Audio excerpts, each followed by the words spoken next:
This is the Dallas Morning News. I'm Talmadge Boston. Welcome to this edition of Cross-Examining History, where we explore American history and thought leadership through conversations with leaders and best-selling authors. Today, I'm interviewing former National Security Advisor and Secretary of State, Dr. Henry Kissinger, one of my heroes, about his new book, Leadership: 6 Studies in World Strategy, which came out July the 5th, 2022, and we did the interview in front of a Zoom audience for the World Affairs Council of Dallas-Fort Worth on October 21st, 2022. Enjoy.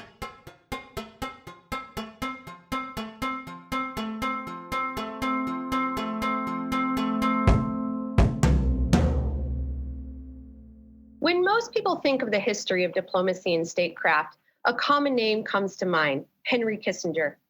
The name comes with the idea of shaking up old patterns and relationships across the globe and pioneering a strategy of innovative diplomacy. We are thrilled today to be joined by one of the most influential people in modern American history.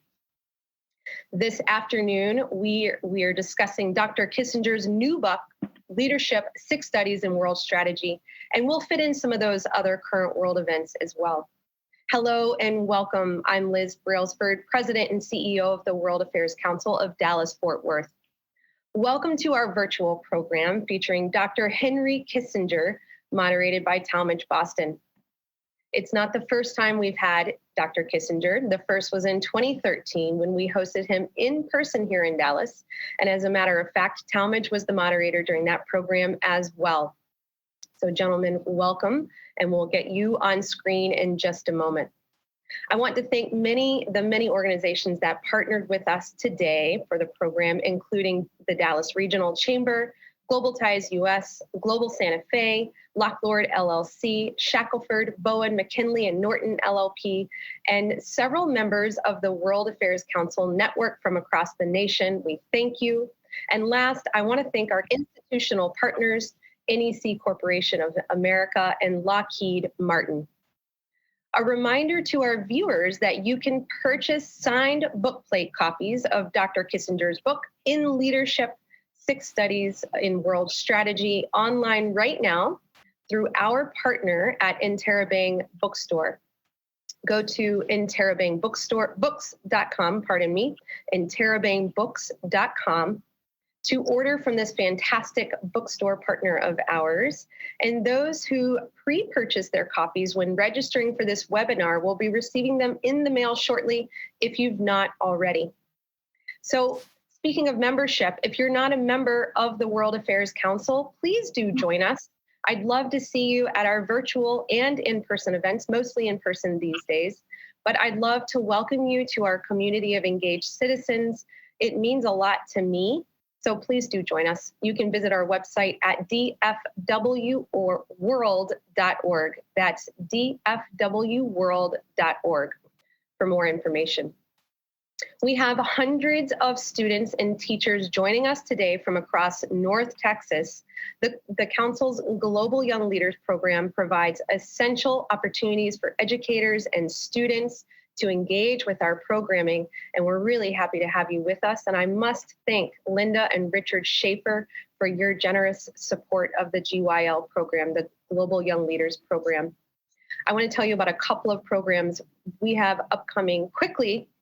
I'll tell you quickly, on Monday, October 24th, join us for a panel program on the future of warfighting with former Undersecretary of Defense for Policy, Michelle Flournoy, Lieutenant General Jack Shanahan, and Rear Admiral Norman Hayes. Our panelists will discuss America's military strategy for the future and the role of intelligence in new technology like AI. We hope you'll join us for this fascinating discussion, and it's presented in partnership with Raytheon and UTD. On Wednesday, the 26th, join us for the Gail Kottman History Lecture, featuring beloved UT Austin professor Jeremy Surrey on his new book, A Civil War by Other Means. Following the general program that evening, members of the Council's Contributors Circle will have the opportunity to join Dr. Surrey for a private dinner So check out our website for that. And thank you very much to Ed and Catherine Kopman, as well as Sharon David Jacobs for your sponsorship, making this program possible. Again, go to dfwworld.org to register for these and other events. Okay, so a quick reminder, ask questions during this program, and you can do that with your Q&A boxes at the bottom of your screens, and our moderator will get to as many as he can, and he'll weave them throughout the conversation when appropriate. Okay, now for our esteemed guest today. Henry Kissinger was born in Germany and came to the U.S. in 1938, serving in the U.S. Army's 84th Infantry Division during World War II. After his military service, he received his bachelor's, master's, and doctoral degrees from Harvard, and later served on faculty. In 1969, Dr. Kissinger became assistant to the President for National Security Affairs. In 1973, he was sworn in as Secretary of State under President Nixon and continued in the role until under President Ford. Dr. Kissinger is arguably one of the most important foreign policy theorists ever produced by the United States, directly overseeing the opening of diplomatic relations with China and easing hostility with the Soviet Union. Among the many awards he has received for his work are the Nobel Peace Prize, the Medal of Liberty, and the Presidential Medal of Freedom. In short, Dr. Kissinger's accomplishments are indeed the stuff of which history is made. The author of several books himself, his latest highlights include 6 famous figures and their leadership strategies, which we'll discuss today. The book is truly a sign of his extraordinary experience as a diplomat, given that each of the leaders are someone he has known personally. Now, I'd like to introduce our moderator, Talmadge Boston, a good friend of the council, past board member and current member, is the author of 4 history books himself, 2 on baseball history, 1 on legal history, and 1 on presidential history, with a new one that will come out next fall. He's also a commercial litigation partner in the Dallas office of the Shackelford Law Firm, who has been using his cross-examination skills to do on-stage interviews of public figures and best-selling authors for the last 15 years. Wow, we have 2 fabulous speakers with us. And with that, Talmadge, I'll let you take it from here. Thanks again, gentlemen. Great. Thank you, Liz. Welcome, Dr. Kissinger. Glad to have you back in the scope of the World Affairs Council of Dallas-Fort Worth. Your wonderful new book on leadership. You have many biographies. Can I see what your screen shows? 6 leaders, Konrad Adenauer of Germany, Charles de Gaulle of France, Richard Nixon from the United States, Anwar Sadat from Egypt, Lee Kuan Yew from Singapore, and Margaret Thatcher from Great Britain. And you say you chose them because they were, quote, the architects of the post-war evolution of their societies and the international order. And they, quote, redefined national purposes, opened up new vistas, and contributed a new structure to a world in transition. So why were these the standards that you use for choosing the 6 leaders? Oh, I've been observing leaders and participating with them. And I first wanted to write an abstract book on leadership of what the qualities were. But then it seemed to me that the better way to describe it is to give 6 illustrations of people who led their country at specific turning points and the qualities that were needed at that time, and then synthesize them in a concluding chapter. And so this book arose through that process. All right. The first chapter is on Konrad Adenauer, who was the first chancellor of the Federal Republic of Germany and led his nation from 1949 to 1963. And you say he did it using a strategy of humility. In the years following the defeat of the Nazis in World War II, he met the challenge to return Germany to the international order. So, how was his continued demonstration of humility essential for Germany's return post-World War to respectability, influence, and integration in the international order? In 1945, at the end of the war, Germany was as devastated as one could imagine an advanced country to be. The cities were in ruin. The moral standing of Germany was at an absolute nadir. I served in Germany uh, with the 84th Infantry Division of the United States. And so we went through town after town, and I was in an intelligence job which had to focus on the civilian population. And so communications were down. And in this atmosphere, in which there was no central government, it took until 1947 until a central government was established. And Adenauer became chancellor by one vote.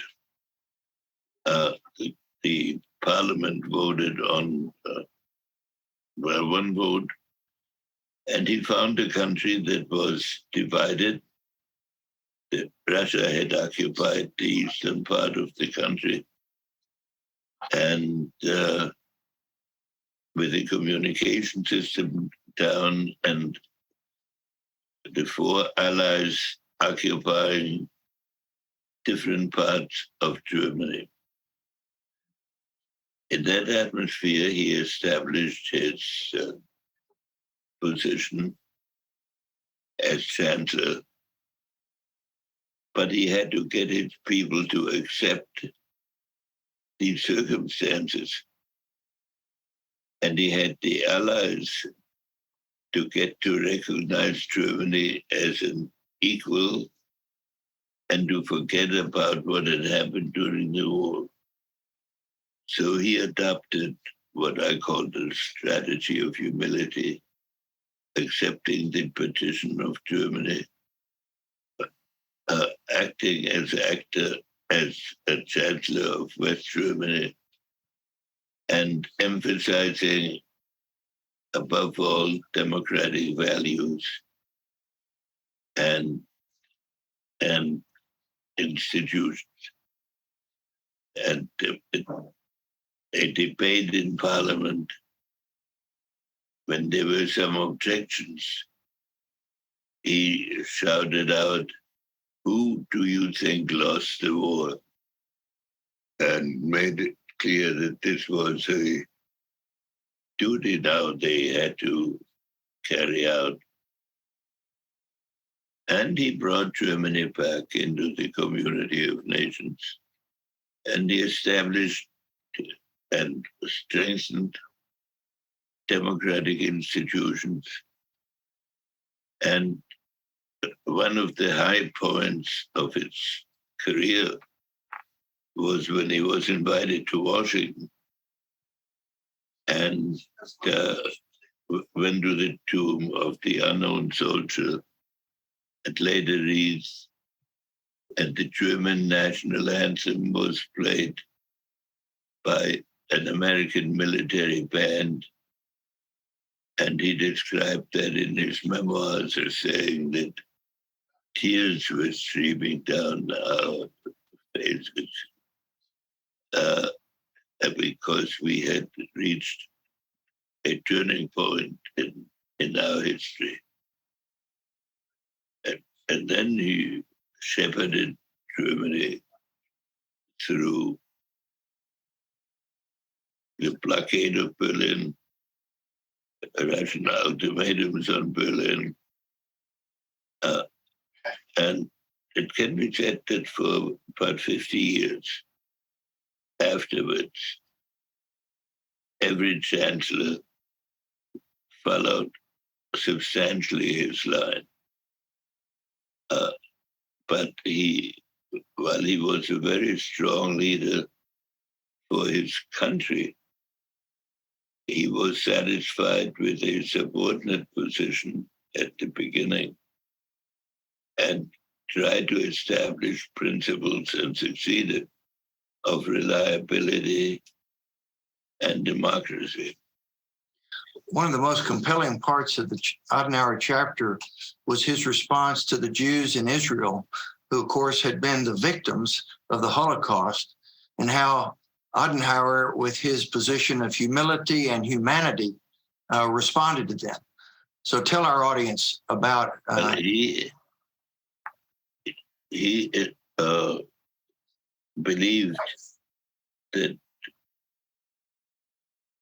Germany owed Israel, or owed the Jewish community, a restitution for the suffering that had been inflicted. And more than the suffering, the casualties, the killing that had been imposed on them. And so the German parliament passed a substantial bill of restitution, and the German government established a system where people who were expelled from their jobs received some restitution for what they lost in that period, and to pay to make such expenses at a time when Germany was still suffering from the depression imposed by the destruction in the war, was a very courageous act and a difficult act, both practically and institutionally. Now, your second chapter is on Charles de Gaulle, the leader of France from 44 to 46, and then from 58 to 69, who you say led his country with a strategy of will. You say that he, quote, sustained his legendary stature by cloaking himself in mystery, and thus it was challenging to find the colossus behind the veil. So describe the colossus of Charles de Gaulle that you discerned after you pierced the veil and saw beyond the mystique. Charles de Gaulle was in 1940 the lowest ranking brigadier general in the French army. In fact, when the war started, he wasn't a general yet. He was made a general in May 1940 during the German offensive against France. But then when France surrendered and made a formal treaty of surrender with Germany, he fled to Britain without money, without the language, without any position from which he could claim leadership, and proclaimed himself the leader of a moral cause, and that cause was the restitution of the French experiences in the history of greatness. And Churchill summed up de Gaulle's position at the beginning by saying, "You are alone and we're alone, so we might as well work together." But even though de Gaulle worked together, and even though he depended totally on Britain, he did not accept any gift, and he undertook from the beginning to repay everything that was given to him at the end of the war. So he became conceived as extremely difficult. And that is certainly true. And it was certainly my personal experience with him. But one always had to remember that at every step of the way, he had to reestablish a totally defeated country as a still significant, having a still significant existence. And he took over when France collapsed. The communists were the largest party. The resistance movement was at the military arms, and de Gaulle came in with the Allies. And the French people didn't even know what he looked like, the television not being in existence. And in his first encounter with him, they were focused on his being a very tall person. But then he established a democratic government and a very strategic foreign policy. But after less than a year in office, he resigned because he thought that the parliamentarians were passing a resolution, a constitution, whose provisions would make it very difficult to govern France in the manner it should be governed. So he was out of office for 13 years and then was recalled when the colonial problems became unmanageable. And he let go of Algeria, which had legally been a French province. And so, and one can say today that decades after his death, the foreign policy of France and the conduct of their diplomats reflects many of the key lessons of de Gaulle. As an individual, he had this quality of assertion. But in the great crises which faced the Allies, like the Cuban Missile Crisis, former Secretary of State Atchison had been sent to brief him by Kennedy, to brief him on the nature of the power situation. And and he would send around Europe with a briefing team. And at the end of his presentation to the various leaders, he said, "My briefing team is willing to give you all the details." They all accepted with alacrity, except de Gaulle. De Gaulle said, "When a great ally acts in an hour of need, we do not act like police reporters. And if you tell us you're doing this for your safety, for your security, and the security of the world, you have our support." And he never looked at the briefing. And then later, during the ultimatum of the Soviet Union on Berlin access, I would say he was the staunchest in his opposition of all the Allies.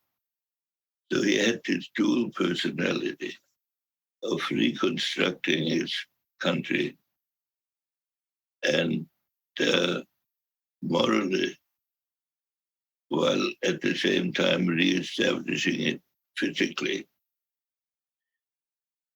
as a fundamental member of the international system.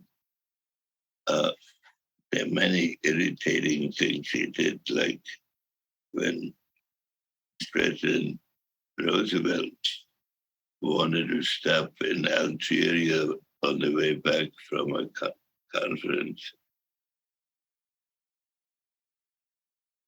But from an international conference, when de Gaulle refused him to land in Algeria because he wanted to establish the principle that a foreign country could not simply announce a visit of its president on French soil without talking to the president. So it's a whole series of events which irritated many of his contemporaries. But he was a tremendous figure who it can be said to current France reflected his personality, and the current constitution of France was worked out by him and his staff. So, well, your book really opened my eyes to what a great leader he was. I really did not have near the appreciation I needed to. So I really appreciate your insights on that. Your third chapter is on the only American leader, Richard Nixon, whose foreign policy, you say, was guided by the strategy of equilibrium. Now, you served under Nixon throughout his presidency, first as his national security advisor and then Secretary of State. And you all had a partnership in this historic foreign policy that together you pursued. Now, in the most recent C-SPAN presidential ranking poll that came out in 2021, where all 150 voters in that poll are esteemed historians, Nixon ranked 31st out of 44. So my question is, but for the Watergate fiasco, which caused Nixon to resign in August 1974, where do you think historians would rank Nixon? I think Nixon, the night before Nixon formally retired, he invited me to his study. And we talked about his historic role, or his role in history. And I said to him that history will treat you more kindly than your contemporaries did. And that has proved to be true, because there were undoubtedly mistakes made on the domestic side that led to his retirement. But if you consider that when he came into office, the Soviet Union had just occupied Czechoslovakia, that we had that 500,000 American troops were in Vietnam, that the President of the United States, then President Johnson, could not appear in public except on army bases because the riots that were then going on for a variety of reasons. And that Nixon took over all of these problems, ended the Vietnam War on honorable terms, opened to China, and thereby created an alternative in our foreign policy for vis-a-vis the Soviet Union and as a demonstration to the American people that America had creative ideas. So I treat Nixon as having put American foreign policy on a basis that could be checked against the American national interest and that avoided the oscillations between excessive optimism and a kind of isolationism. And uh, I would sum it up even today, especially today, in having a Nixonian inspiration. Uh, we are having some trouble today balancing the Soviet Union and China against each other. Uh, but the basic Nixonian principle was to achieve this, and it was achieved in his administration and in many administrations afterwards. So, One of the most controversial aspects of the Nixon presidency was his process for getting U.S. troops out of Vietnam, and that it took so long. Looking back with 2020 hindsight, is there any aspect of our withdrawal that you think we should have done differently? the United States had 500,000 troops in China, in Vietnam, that were put there by the previous administration. And they had been there for nearly 10 years, and there had been no progress in diplomacy, and it seemed like an endless war. There was great impatience by people to withdraw troops, but Nixon's judgment was that if you withdrew the troops and the 30,000 casualties that had been incurred would appear to be totally wasted. The American ability to make other countries have faith in our capacity to defend them would go away. And so he went through a painful process of gradual withdrawal. When he came in, as I said, there were 500,000 in place. 50,000 were on the way to 550,000 altogether.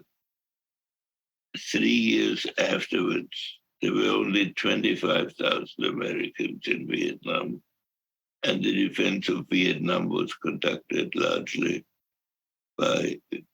almost exclusively by Vietnamese ground forces with assistance from American air power. That the casualties had dropped in the same proportion. That enabled him to achieve an agreement in which the communists recognized the government of South Vietnam, which is the issue on which the war had started in the first place. We failed in the end as a country because as a result of Watergate and domestic divisions, economic aid to Vietnam was sharply reduced. Military aid was eliminated in certain categories, and in all categories was inadequate. And then a law was passed by the Congress prohibiting American military action in, over, or near Vietnam. And that had the process the result that we ran short of the forces we backed. We're running short of ammunition and of firepower in general. And Vietnam collapsed militarily. Uh, it was one of the turning points, and in the policy of the period, and it inaugurated several years of tensions and several Middle East wars, which would not have happened if the United States' capacity to impose its preferences had not been impaired so severely. One of the greatest things that you and Nixon accomplished is what, and tied to the chapter title, this equilibrium, this linkage of political and military issues in order to achieve détente.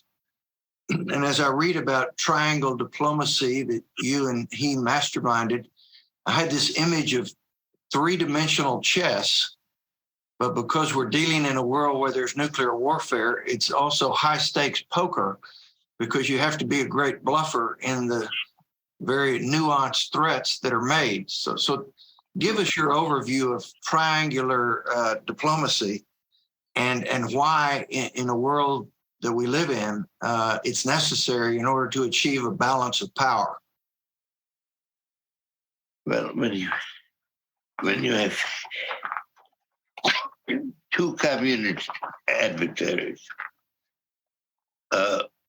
it's in your interest to not face them both simultaneously in military action.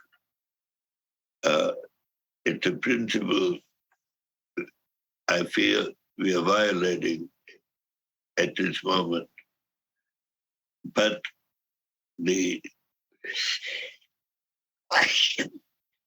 Nixon came into office, China was considered an irreconcilable enemy. And we had to prepare for confrontation all around the globe. And at that time, we considered the Soviet Union the principal enemy. And we had a briefing that there was some military conflict on the Chinese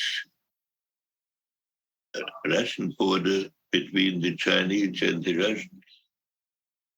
And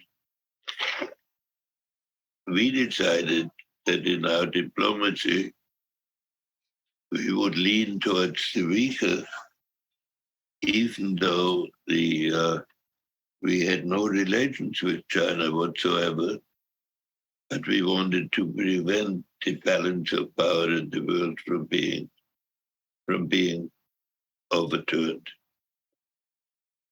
And so after we opened to China, Russian policy became much more conciliatory and much less confrontational. But our basic principle was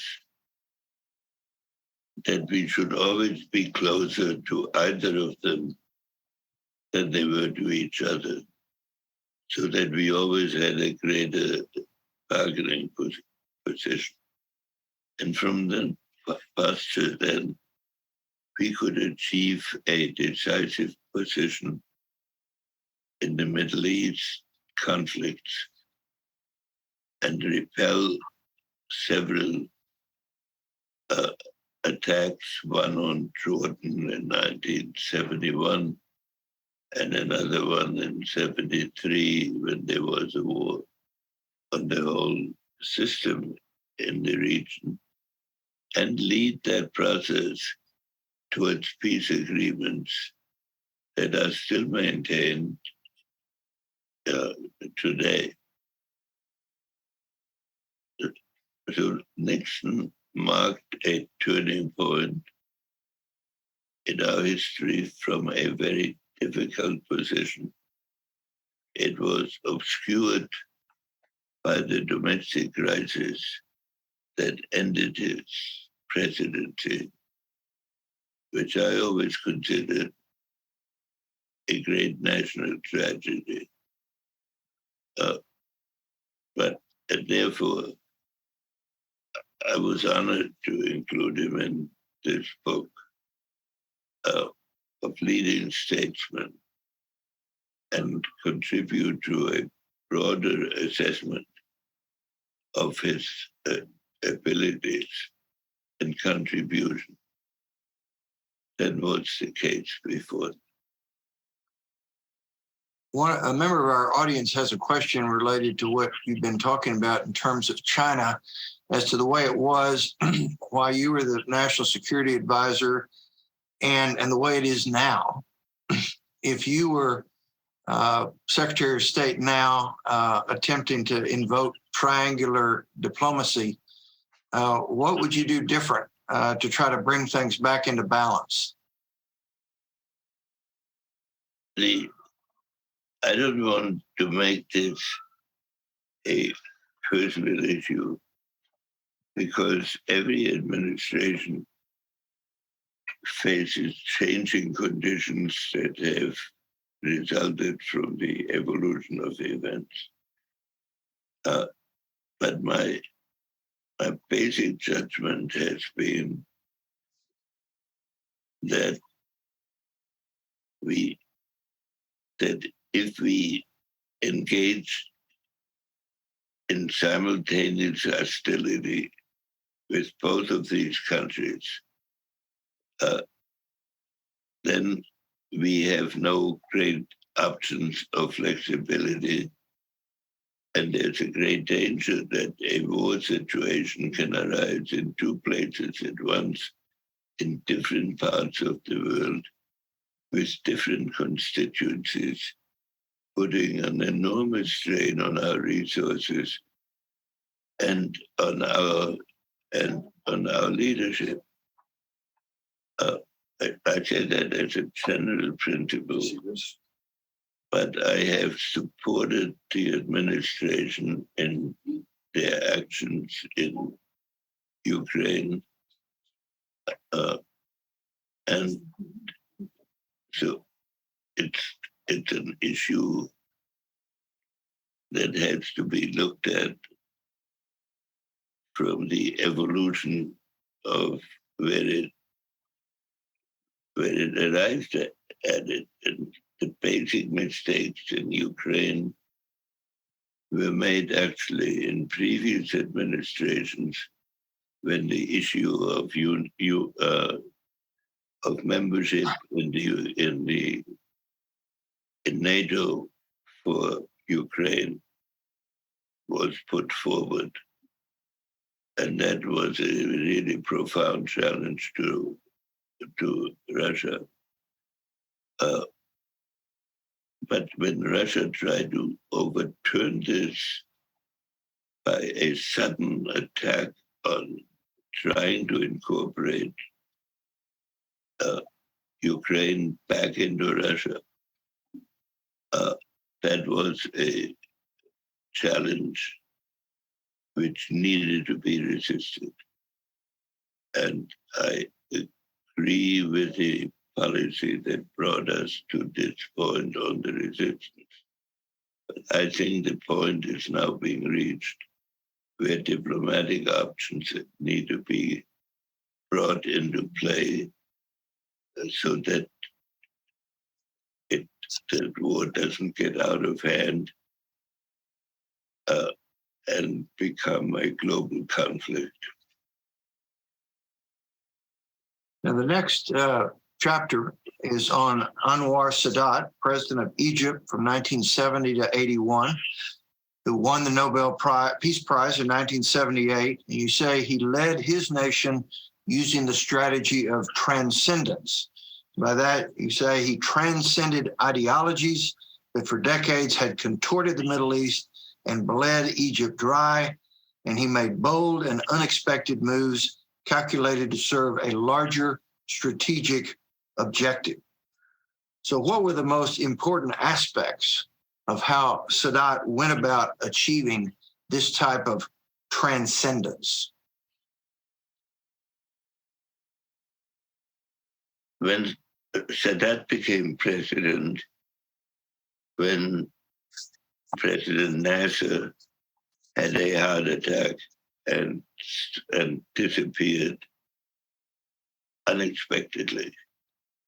And I think it is safe to say that Sadat was put into office as vice president because Nasser thought that he was the least threatening of all the possible candidates and therefore the safest from the point of view of his future.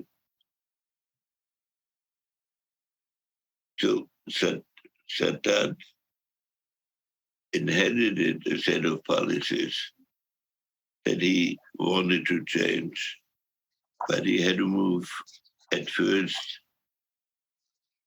very carefully. But he had one deep insight, which was that the underlying cause of the conflict between Arabs and Jews in the region was a philosophical one, it's almost a spiritual one, and that he had to create a new basis of some common faith in the future. So he went to Jerusalem unexpectedly. No Arab leader had visited Jerusalem. No Arab leader recognized that the state existed. And he went to Jerusalem and made a number of beautiful speeches expressing that conviction.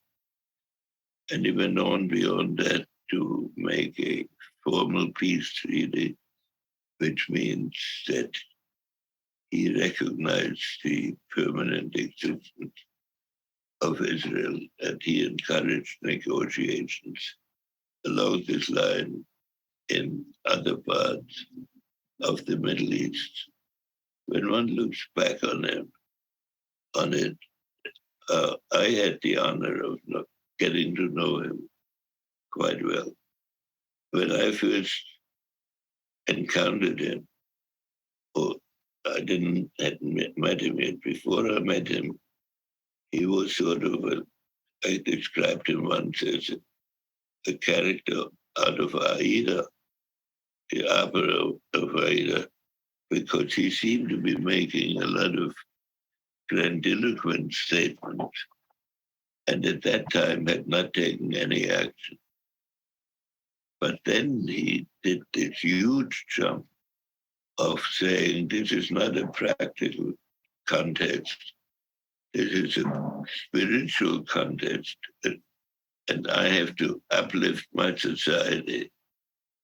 But that's when he went beyond the toleration of the religious views of the period, and he appeared as a heretic, and he was assassinated.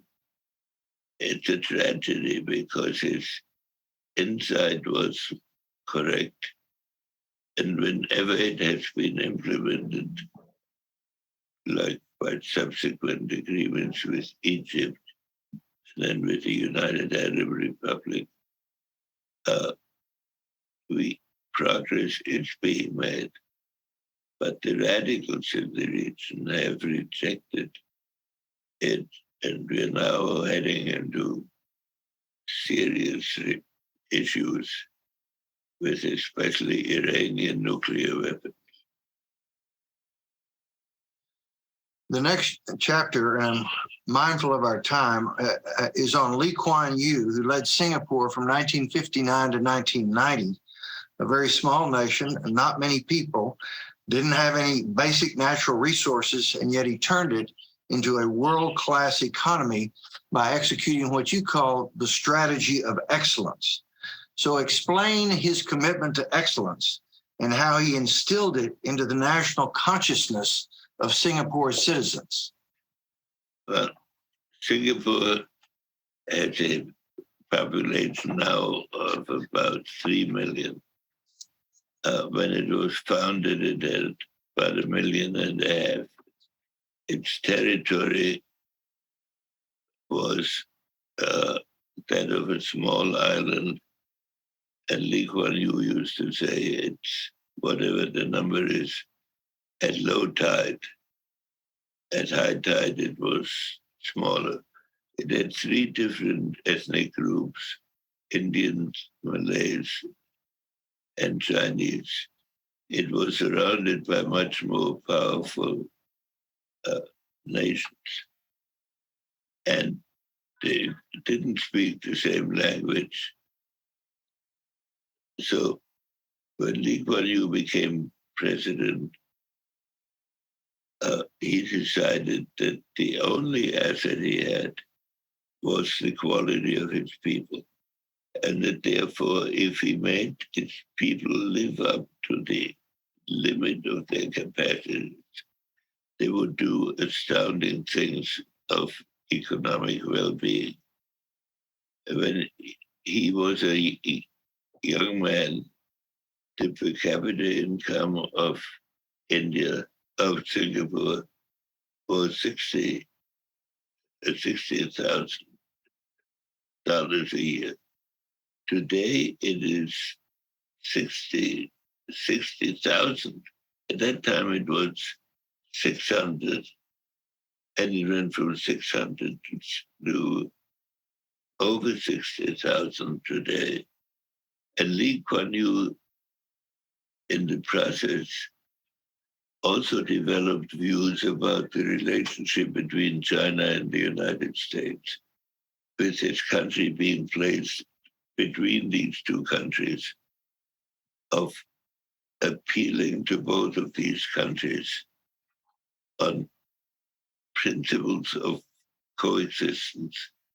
So when Lee Kuan Yew came to Washington, he was, which he did about once a year, he was a well-received guest, and the president and secretary of state invariably saw him for long discussions. And it's an astonishing act of creativity amidst great turmoil. Yeah, I was really inspired reading the chapter on Mr. Liu, because I didn't know that much about him, and what an amazing record. The last chapter is on Margaret Thatcher, the Iron Lady, Prime Minister of Great Britain from 79 to 90, the first female prime minister. And you say she led her nation through a strategy of conviction. How did her convictions exceed those of her peers, and how was that instrumental in fueling her rise? When I met Margaret Thatcher, I met Margaret Thatcher because of my wife.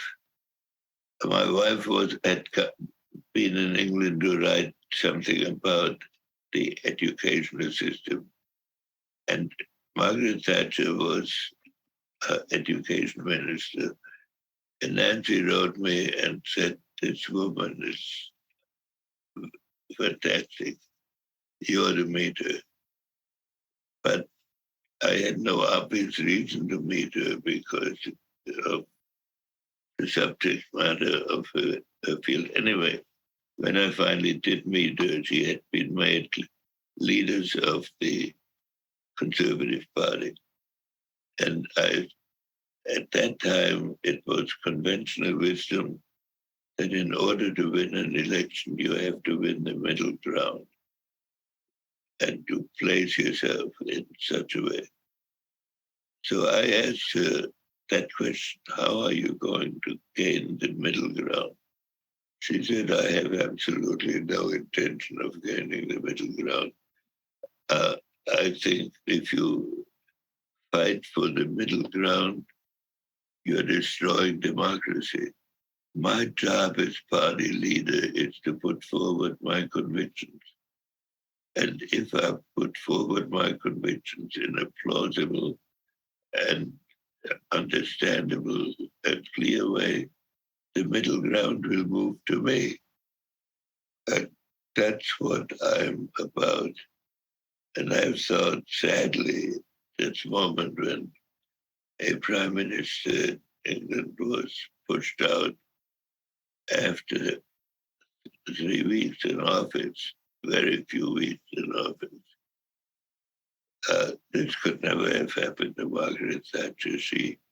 That would have been a horrendous struggle to attempt, but it never happened to her, even though she introduced different economic principles compared to her predecessors. She won 4 elections, which is very rare in British history. And one of her basic principles was fundamental friendship with the United States. And she gave a special relationship, which Churchill proclaimed a new significance. And she was also personally, they called her the Iron Lady, which she was personally, or could be, very charming and warm, but she knew what she stood for.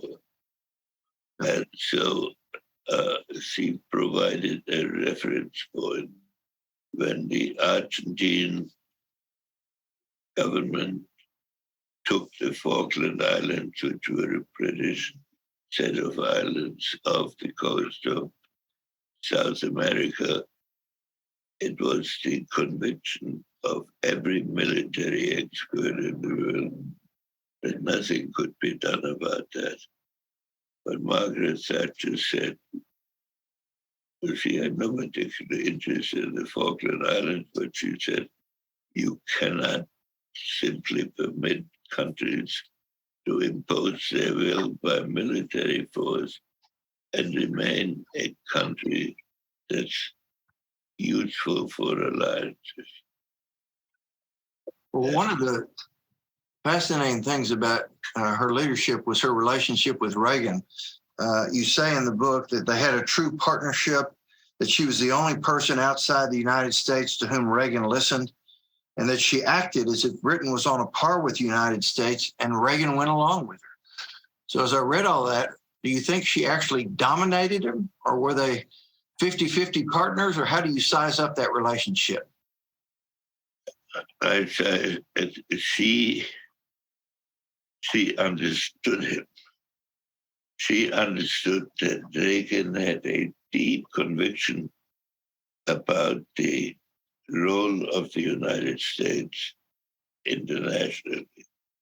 And so she recognized him as a leader of the international system. And she, from a weaker position in Britain, she managed to convince him on some of the fundamental problems. But that was possible because Reagan essentially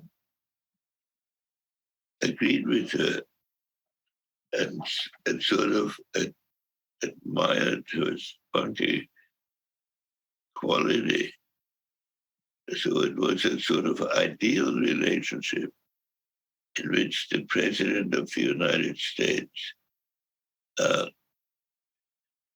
was able to learn from the experiences of a country that had just lost its imperial position. And Britain, in turn, could maintain a position of self respect and partnership. It was a great partnership between two substantial individuals. Dr. Kissinger, I want to thank you so much. I want to apologize to the people who submitted questions. Our hour, unfortunately, is up. I felt like we needed to get through all 6 of the leaders. I hope this has been as informative to the audience as it certainly was to me. I saw we had 300 people in Zoom, which is a world record for me. I'd now like to turn the program over back to Liz Brailsford, who's the CEO of the World Affairs Council. Thank you so much. Thank you for the manner in which you conducted this. And I had a good time talking to you, as I did the last time I was here. Thank you so much for an excellent discussion. And Dr. Kissinger, you are a wealth of knowledge, and I am in absolute true awe of your mind. So thank you very much for joining us. I just want to remind everyone in our audience, our wide audience that Talmadge mentioned, that you can purchase signed copies of Dr. Kissinger's book, In Leadership, 6 Studies in World Strategy, online right now through our bookstore partner, Interabang Books. You can go to interabangbooks.com to order from this fantastic bookstore and grab your copy today.